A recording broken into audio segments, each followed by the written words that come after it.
Hello, good morning, my dear students. Today we are going to start the next concept in your secretary practice. In the last classes here we have seen that some of the characteristics of the secretary and some of the functions of the secretary. Today we are going to take another concept, that is the qualities and qualification of the secretary. ಅಂದ್ರೆ ಕಾರ್ಯದರ್ಶಿಯ ಒಂದು ಅರ್ಹತೆಗಳು ಮತ್ತು ಗುಣಗಳು ಏನು ಅಂದ್ರೆ ಒಬ್ಬ ವ್ಯಕ್ತಿ ಕಾರ್ಯದರ್ಶಿಯಾಗಿ ನೇಮಕವಾಗಬೇಕಾದರೆ ಅವನು ಸಾಕಷ್ಟು ಅರ್ಹತೆಗಳನ್ನು ಹೊಂದಿರಬೇಕು. ನೋಡಿ, ಈ 1975ಕ್ಕಿಂತ ಮುಂಚೆ 1975 ಮಾರ್ಚ್ ಇದಕ್ಕಿಂತ ಮುಂಚೆ ಒಂದು ಕಂಪನಿಯಲ್ಲಿ ಕಾರ್ಯದರ್ಶಿಯನ್ನಾಗಿ ನೇಮಕ ಮಾಡಬೇಕಾದ್ರೆ ಯಾವುದೇ ಇಲ್ಲಿ ನಿಯಮಗಳನ್ನು ಅಲ್ಲಿ ಪಾಲಿಸುತ್ತಿದ್ದಿಲ್ಲ. ಅಂತಂದ್ರಲ್ಲಿ ಯಾವ ವ್ಯಕ್ತಿಯನ್ನಾದರೂ ಕಾರ್ಯದರ್ಶಿಯನ್ನಾಗಿ ಇಲ್ಲಿ ಮಾಡಿಕೊಳ್ಳಬಹುದಾಗಿತ್ತು. ಆದರೆ 1975ರ ನಂತರ ಕೆಲವೊಂದು ನಿಯಮಗಳನ್ನು ಅಲ್ಲಿ ಜಾರಿಯಲ್ಲಿ ತರಲಾಯಿತು. ಅಂದ್ರೆ ಕಂಪನಿಗಳ ಕಾನೂನಿನಲ್ಲಿ 1975ರ ಕಂಪನಿಗಳ ಕಾನೂನಿನಲ್ಲಿ ಕೆಲವೊಂದು ನಿಯಮಗಳನ್ನು ಜಾರಿಯಲ್ಲಿ ತರಲಾಯಿತು. ಆ ನಿಯಮದ ಪ್ರಕಾರ ಪ್ರತಿಯೊಬ್ಬ ವ್ಯಕ್ತಿಯು ಕಾರ್ಯದರ್ಶಿಯನ್ನು ನೇಮಕವಾಗಬೇಕಾದರೆ ಅವನು ಕೆಲವೊಂದಿಷ್ಟು ಅರ್ಹತೆಗಳನ್ನು ಮತ್ತು ಒಂದು ವಿಶೇಷ ಗುಣಗಳನ್ನು ಅವನು ಹೊಂದಿರಬೇಕಾಗುತ್ತದೆ ಎಂಬುದು ಈ ಕಾನೂನಿನಲ್ಲಿ ಸ್ಪಷ್ಟಪಡಿಸುತ್ತದೆ. ಅಂದರೆ ಈ ಕಾನೂನಿನ ಪ್ರಕಾರ ಅಂದ್ರೆ 1975ರ ನಂತರ ತಿದ್ದುಪಡಿಯಾದಂತಹ ಕಾನೂನಿನ ಪ್ರಕಾರ ಇಲ್ಲಿ ಯಾವುದೇ ವ್ಯಕ್ತಿಯು ಅರ್ಹತೆಗಳು ಇರಲಾರದೆ ಅಂದ್ರೆ ಅಲ್ಲಿ ಸೂಚಿಸಿದಂತಹ ಅರ್ಹತೆಗಳನ್ನು ಹೊಂದಿರದೇ ಇದ್ದಂತಹ ವ್ಯಕ್ತಿಯನ್ನು ಕಾರ್ಯದರ್ಶಿಯನ್ನಾಗಿ ನೇಮಕ ಮಾಡಿಕೊಂಡಾಗ ಆ ವ್ಯಕ್ತಿಯು ಶಿಕ್ಷೆಗೆ ಗುರಿಯಾಗುತ್ತಾನೆ ಎಂದು ನಾವು ಹೇಳುತ್ತೇವೆ. ಅಂತಂದರೆ ಒಬ್ಬ ವ್ಯಕ್ತಿಯು ಕಾರ್ಯದರ್ಶಿಯನ್ನು ನೇಮಕವಾಗಬೇಕಾದರೆ ಇಲ್ಲಿ ಕೆಲವೊಂದಿಷ್ಟು ನಿಯಮಗಳನ್ನು ಇಲ್ಲಿ ಹಾಕಲಾಯಿತು. ಅಂದರೆ 1988ರಲ್ಲಿ ತಿದ್ದುಪಡಿಯಾದ ಕಂಪನಿಗಳ ಕಾನೂನಿನ ಪ್ರಕಾರ ಇಲ್ಲಿ 25 ಲಕ್ಷ ರೂಪಾಯಿಗಳಿಗಿಂತ ಅಧಿಕ ಬಂಡವಾಳವನ್ನು ಅಂದ್ರೆ 25 ಲಕ್ಷ ರೂಪಾಯಿಗಳಿಗಿಂತ ಪಾವತಿಯಾದಂತಹ ಬಂಡವಾಳ ಅಧಿಕ ಬಂಡವಾಳವನ್ನು ಹೊಂದಿದಾಗ ಪಾವತಿಯಾದ ಅಂದ್ರೆ 25 ಲಕ್ಷಕ್ಕಿಂತ ಅಧಿಕ ಪಾವತಿಯಾದಂತಹ ಬಂಡವಾಳ 25 ಲಕ್ಷ ರೂಪಾಯಿಗಳಿಗಿಂತ ಹೆಚ್ಚು ಇರುವಂತಹ ಎಲ್ಲಾ ಕಂಪನಿಗಳು ಕಡ್ಡಾಯವಾಗಿ ಕಾರ್ಯದರ್ಶಿಯನ್ನು ನೇಮಕ ಮಾಡಲಿಕ್ಕೆ ಬೇಕು ಎಂಬ ಒಂದು ನಿಯಮದ ಪ್ರಕಾರ ಅಲ್ಲಿ ಕಾರ್ಯದರ್ಶಿಯ ಅರ್ಹತೆಗಳನ್ನು ಕೂಡ ಇಲ್ಲಿ ಬಿಡುಗಡೆಯನ್ನು ಮಾಡಲಾಯಿತು. ಇವು ಡಿಸೆಂಬರ್ 1988ರಲ್ಲಿ ಜಾರಿಯಲ್ಲಿ ಬಂದವು.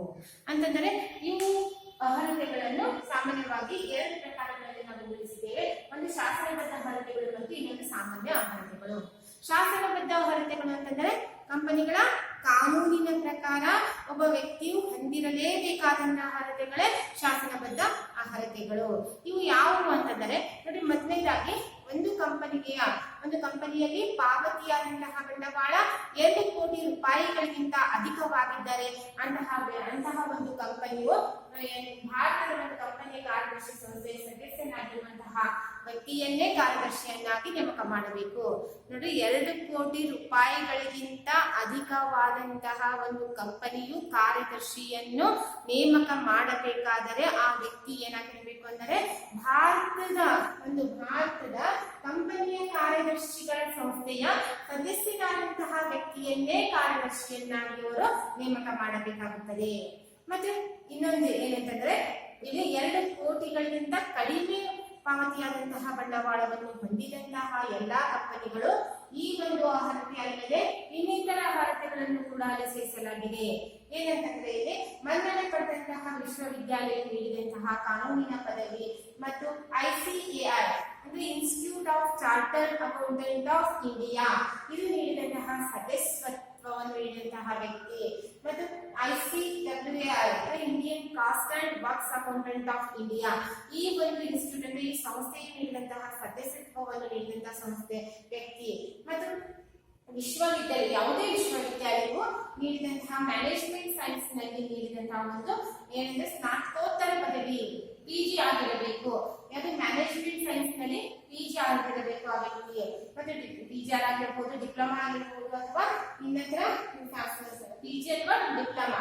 ಮತ್ತೆ ಇನ್ನೊಂದು ಏನಂದ್ರೆ ಬೆಂಗಳೂರು, ಲಕ್ನೋ, ಕಲ್ಕತ್ತಾ ಇವು ನೀಡಿದಂತಹ management institute of management science ನಲ್ಲಿ ನೀಡಿದಂತಹ ಪದವಿಯನ್ನು ಹೊಂದಿದಂತಹ ವ್ಯಕ್ತಿಯವರು ಆಗಿರಬೇಕು. ಮತ್ತೆ ಏನಂತಂದ್ರೆ ವಾಣಿಜ್ಯದಲ್ಲಿ ಸ್ನಾತಕೋತ್ತರ ಪದವಿಯನ್ನು ಪಡೆದಿರಬೇಕು. ಅಲ್ಲದೆ ಭಾರತದಲ್ಲಿ ಯಾವುದೇ ವಿಶ್ವವಿದ್ಯಾಲಯ ನೀಡಿದಂತಹ ಒಂದು ಕಾರ್ಯದರ್ಶಿಯ ಪ್ರಮಾಣ ಪತ್ರವನ್ನು ಪಡೆದಂತಹ ವ್ಯಕ್ತಿಯವರು ಆಗಿರಬೇಕು. ಈ ರೀತಿ ಉದಯಪುರ ಯೂನಿವರ್ಸಿಟಿ ನೀಡಿದಂತಹ ಒಂದು ಸ್ನಾತಕೋತ್ತರ ಪದವಿ ಅಂತಂದ್ರೆ ನಮ್ಮ ಭಾರತ ದೇಶದಲ್ಲಿ ಇರುವಂತಹ ವಿಶ್ವವಿದ್ಯಾಲಯಗಳು ಯಾವುದೇ ವಿಶ್ವವಿದ್ಯಾಲಯಗಳು ನೀಡಿದಂತಹ ಒಂದು ಅಥವಾ ಇಲ್ಲಿ ಸೆಕ್ರೆಟರಿ ಪ್ರಾಕ್ಟೀಸ್ ಎಂಬ ಒಂದು SP ಎಂಬ ಒಂದು ಕೋರ್ಸ್ ಅನ್ನು ಮುಗಿಸಿದಂತಹ ಒಬ್ಬ ವ್ಯಕ್ತಿ. ಅಂದ್ರೆ ಯಾರು ಈ ಕೋರ್ಸ್ ಅನ್ನು ಮುಗಿಸಿರ್ತಾರಲ್ಲ ಅವರಿಗೆ ಒಂದು ಏನಂತಂದ್ರೆ ಆ ಒಂದು ಇನ್ಸ್ಟಿಟ್ಯೂಟ್ ಅಲ್ಲಿ ಒಂದು ಕಾರ್ಯದರ್ಶಿಯ ಒಂದು ಪ್ರಮಾಣ ಪತ್ರವನ್ನು ನೀಡಿರುತ್ತದೆ. ಆ ಪ್ರಮಾಣ ಪತ್ರವನ್ನು ಪಡೆದಂತಹ ವ್ಯಕ್ತಿ ಅವನು ಆಗಿರಬೇಕು. ಇವಿಷ್ಟೆಲ್ಲ ಶೈಕ್ಷಣಿಕ ಅರ್ಹತೆಗಳು, ಅಂದ್ರೆ ಇಷ್ಟು ಡಿಗ್ರೀಸ್ ಅವನು ಪಡೆದಿರಬೇಕು ಅಂತ ವ್ಯಕ್ತಿಯನ್ನು ಮಾತ್ರ ಇಲ್ಲಿ ಕಾರ್ಯದರ್ಶಿ ಎಂದು ಇಲ್ಲಿ ನೇಮಕವನ್ನು ಮಾಡಲಾಗುತ್ತದೆ. ಮತ್ತೆ ಸಾಮಾನ್ಯ ಅರ್ಹತೆಗಳು ಅಂತಂದ್ರೆ ಏನು ನೋಡಿ, ಪರಿಪೂರ್ಣ ಒಂದು ಶೈಕ್ಷಣಿಕ ಅರ್ಹತೆಗಳು ಅವನಲ್ಲಿ ಇರಬೇಕು. ಪರಿಪೂರ್ಣ ಶೈಕ್ಷಣಿಕ ಅರ್ಹತೆಗಳು ಅಂತಂದರೆ ಒಬ್ಬ ವ್ಯಕ್ತಿ ಕಾರ್ಯದರ್ಶಿಯನ್ನಾಗಿ ನೇಮಕವನ್ನು ಮಾಡಬೇಕಾದರೆ ಅವನಿಗೆ ಅರ್ಥಶಾಸ್ತ್ರದ ಜ್ಞಾನ, ವಾಣಿಜ್ಯ ಶಾಸ್ತ್ರದ ಜ್ಞಾನ, ಕಾನೂನಿನಲ್ಲಿ ವ್ಯವಹಾರವನ್ನು ಮಾಡುವಂತಹ ಜ್ಞಾನ ಮತ್ತು ಇನ್ನಿತರ ಒಂದು ವಿಷಯಗಳಲ್ಲಿ ಅಂತಂದ್ರೆ ಸೈನ್ಸ್, ಮ್ಯಾನೇಜ್ಮೆಂಟ್ ಸೈನ್ಸ್ ವಿಷಯದಲ್ಲಿ ಅವನು ಜ್ಞಾನವನ್ನು ಪಡೆದಿರಬೇಕಾಗುತ್ತದೆ. ಅಲ್ಲದೆ ಅವನು ಬಹುಭಾಷಾ ತಜ್ಞನು ಕೂಡ ಅವನು ಆಗಿರಬೇಕು. ಅಂತವನು ಮಾತ್ರ ಇಲ್ಲಿ ಕಾರ್ಯದರ್ಶಿ ಎಂದು ನೇಮಕ ಮಾಡಲಾಗುತ್ತದೆ. ಇದು ಅಲ್ಲದೆ ಆಡಳಿತದ ಜ್ಞಾನವನ್ನು ಹೊಂದಿರಬೇಕು. ಏಕೆಂದರೆ ಒಬ್ಬ ಕಾರ್ಯದರ್ಶಿಯನ್ನು ಅವನು ನೇಮಕ ಮಾಡಬೇಕಾದ್ರೆ ಅವನು ನಿರ್ದೇಶಕರ ಅಧಿಕಾರಗಳನ್ನು ಚಲಾಯಿಸುವಂತಹ ವ್ಯಕ್ತಿ ಕೂಡ ಅವನಾಗಿರುತ್ತಾನೆ. ಆದ್ದರಿಂದ ಅವನು ನಿರ್ದೇಶಕರನ್ನು ಆಡಳಿತವನ್ನು ಚಲಾಯಿಸುವಂತೆ ಅನ್ನುವುದರಿಂದ ಅವನಿಗೆ ಆಡಳಿತವನ್ನು ಯಾವ ರೀತಿ ನಡೆಸಬೇಕು ಎಂಬ ಒಂದು ಜ್ಞಾನ ಅವನಲ್ಲಿ ಇರಬೇಕಾಗುತ್ತದೆ. ಇದು ಅಲ್ಲದೆ ಹಣಕಾಸು ಮತ್ತು ಲೆಕ್ಕಪತ್ರಗಳನ್ನು ಇಡುವಂತಹ ಜ್ಞಾನವನ್ನು ಕೂಡ ಅವನು ಹೊಂದಿರಬೇಕು. ಹಣಕಾಸು ಮತ್ತು ಲೆಕ್ಕಪತ್ರಗಳು ಅಂತಂದರೆ ಹಣವನ್ನು ಮ್ಯಾನೇಜ್ ಮಾಡುವಂತಹ ಒಂದು ಜ್ಞಾನ. ನಮ್ಮಲ್ಲಿ ಇರುವಂತಹ ಒಂದು ಕಂಪನಿಯಲ್ಲಿ ಇರುವಂತಹ ಹಣ ಯಾವ ರೀತಿ ಅದನ್ನು ಮ್ಯಾನೇಜ್ ಮಾಡಬೇಕು, ಅದನ್ನು ಎಲ್ಲಿ ವಿನಿಯೋಗಿಸಬೇಕು, ಎಲ್ಲಿಂದ ಹಣವನ್ನು ನಾವು ತೆತ್ತಬೇಕು ಎಂಬ ಇತ್ಯಾದಿ ವಿಷಯಗಳನ್ನು ತಿಳಿದಿರಬೇಕು. ಅಲ್ಲದೆ ಲೆಕ್ಕಪತ್ರಗಳ ವಿಷಯ ಅಂತಂದರೆ ಈ ಲೆಕ್ಕಪತ್ರಗಳಾದ ನಮ್ಮ ಒಂದು ಕಂಪನಿಗಳಲ್ಲಿ ಇಡಬೇಕಾದಂತಹ ಪ್ರಮುಖವಾದ ಲೆಕ್ಕಪತ್ರಗಳು ಅಂತಂದ್ರೆ ಇಲ್ಲಿ ಲಾಭ ನಷ್ಟದ ಖಾತೆ, ಅಳಾವೆ ಪತ್ರಿಕೆ ಮತ್ತು cash flow, fund flow statement, ಬಹಳಷ್ಟು ರೀತಿ ದಾಖಲೆಗಳನ್ನು, ಲೆಕ್ಕಪತ್ರಗಳನ್ನು, ತಕ್ತೆಗಳನ್ನು ಇಡಲಾಗಿರುತ್ತದೆ. ಇದರ ಬಗ್ಗೆ ಎಲ್ಲ ಇಲ್ಲಿ ಒಬ್ಬ ಕಾರ್ಯದರ್ಶಿಗೆ ಅವನಿಗೆ ಜ್ಞಾನ ಇರಬೇಕಾಗುತ್ತದೆ. ಅಲ್ಲದೆ ವ್ಯವಹಾರ ಜ್ಞಾನ ಕೂಡ ಅವನಿಗೆ ಹೊಂದಿರಬೇಕು.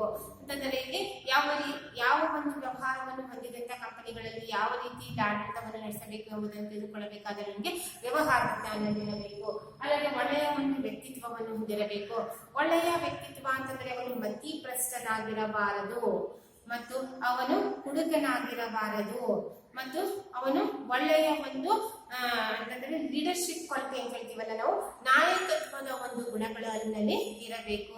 ಅವನು ಹೆದರಿಕೆಯನ್ನು ಉಳ್ಳವಂತಹ ವ್ಯಕ್ತಿ, ಅಂಜುಬುರ್ಕ ಅಂತ ಹೇಳ್ತೀವಿ, ಅಂತ ವ್ಯಕ್ತಿ ಕೂಡ ಅವನು ಆಗಿರಬಾರದು.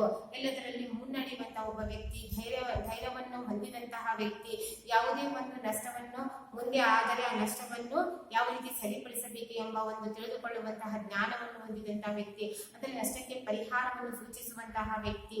ಈ ರೀತಿ ಅವನ ನಡತೆಯಲ್ಲಿ ಅಂದರೆ ಬೇರೊಬ್ಬರೊಂದಿಗೆ ಒಂದು ಹೊಂದಾಣಿಕೆಯನ್ನು ಮಾಡಿಕೊಳ್ಳುವಂತಹ ವ್ಯಕ್ತಿ, ಸಹನೆಯನ್ನು ಹೊಂದಿದಂತಹ ವ್ಯಕ್ತಿ ಮತ್ತು ಸಹಕಾರಗಳನ್ನು ಸೂಚಿಸುವಂತಹ ವ್ಯಕ್ತಿ, ಈ ಎಲ್ಲ ಒಂದು ಗುಣಗಳು ಒಬ್ಬ ಕಾರ್ಯದರ್ಶಿಯಲ್ಲಿ ಇರಬೇಕಾಗುತ್ತದೆ. ಏಕೆಂದರೆ ಒಬ್ಬ ಕಾರ್ಯದರ್ಶಿಯ ಪಾತ್ರಗಳನ್ನು ನಾವು ನೋಡಿದ್ದೇವೆ ಲಾಸ್ಟ್ ಕ್ಲಾಸ್ ನಲ್ಲಿ. ಅವನು ಒಬ್ಬ ಕಾರ್ಯಭಾರಿಯಾಗಿ, ಒಬ್ಬ ಸೇವಕನಾಗಿ, ಒಬ್ಬ ಅಧಿಕಾರಿಯಾಗಿ ತನ್ನ ಕಾರ್ಯಗಳನ್ನು ಅವನು ನಿರ್ವಹಿಸಬೇಕಾಗುತ್ತದೆ. ಆದ್ದರಿಂದ ಅವನು ಸೇವಕನಾಗಿ ಕಾರ್ಯಗಳನ್ನು ನಿರ್ವಹಿಸಬೇಕಾದರೆ ಅವನಲ್ಲಿ ಏನಿರಬಾರ್ದು, ಅಹಂಕಾರದ ಒಂದು ಗುಣ ಅವನಲ್ಲಿ ಇರಬಾರದು. ಯಾವುದೇ ಒಂದು ಕಾರ್ಯಗಳನ್ನು ಮಾಡುವಾಗ ತನ್ನ ಒಂದು ಮೇಲಧಿಕಾರಿಗಳಿಂದಾಗಲಿ ಕೆಳಗಿನ ಅಧಿಕಾರಿಗಳಿಂದಾಗಲಿ ಅವನು ವಿಷಯವನ್ನು ತಿಳಿದುಕೊಂಡು ಅವರೊಂದಿಗೆ ಸಹಕಾರ ಮತ್ತು ಸಮನ್ವಯದಿಂದ ವರ್ತಿಸಿ ತನ್ನ ಕೆಲಸಗಳನ್ನು ಅವನು ಮಾಡಿಕೊಳ್ಳುವಂತಹ ಒಬ್ಬ ವ್ಯಕ್ತಿ ಕಾರ್ಯದರ್ಶಿಯು ಆಗಿರಬೇಕು ಎಂಬುದೇ ನಮಗೆ ಇಲ್ಲಿ ಸಾಮಾನ್ಯ ಅರ್ಹತೆಗಳು ಹೇಳುತ್ತದೆ. ಮತ್ತೆ ಇನ್ನೊಂದು ಏನಂತಂದ್ರೆ ಇಲ್ಲಿ ಕಾರ್ಯದರ್ಶಿಯ ನೇಮಕ ಅಂತದ್ದು ಇನ್ನೊಂದು ಕಾನ್ಸೆಪ್ಟ್ ಬರ್ತದೆ. ಕಾರ್ಯದರ್ಶಿಯ ನೇಮಕ, ಕಾರ್ಯದರ್ಶಿಯ ನೇಮಕ, ಕಾರ್ಯದರ್ಶಿಯ ನೇಮಕ. ಏನ್ ಪ್ರಶ್ನೆ ಅಂದ್ರೆ ಕಾರ್ಯದರ್ಶಿಯನ್ನು ಯಾರು ನೇಮಕ ಮಾಡುತ್ತಾರೆ ಅಂತಂದ್ರೆ ಇಲ್ಲಿ ಕಾರ್ಯದರ್ಶಿಯನ್ನು ಒಂದು ಕಂಪನಿ ಹೊಂದಿದ ಲಿಖಿತ ಕಟ್ಟಳೆಗಳಲ್ಲಿ ಕಂಪನಿ ನಮೂದಿಸಿದ ಹಾಗೆ ಕಾರ್ಯದರ್ಶಿಯನ್ನು ನೇಮಕ ಮಾಡಬಹುದು. ಆದರೆ ಇದು ರೂಲ್ಸ್ ಇಲ್ಲ. ಲಿಖಿತ ಕಟ್ಟಳೆಯಲ್ಲಿ ನಮೂದಿಸಿದ ವ್ಯಕ್ತಿಯನ್ನೇ ಕಾರ್ಯದರ್ಶಿಯನ್ನಾಗಿ ಮಾಡಬೇಕು ಎಂಬುದೆಂಬ ಒಂದು ನಿಯಮಗಳಿಲ್ಲ.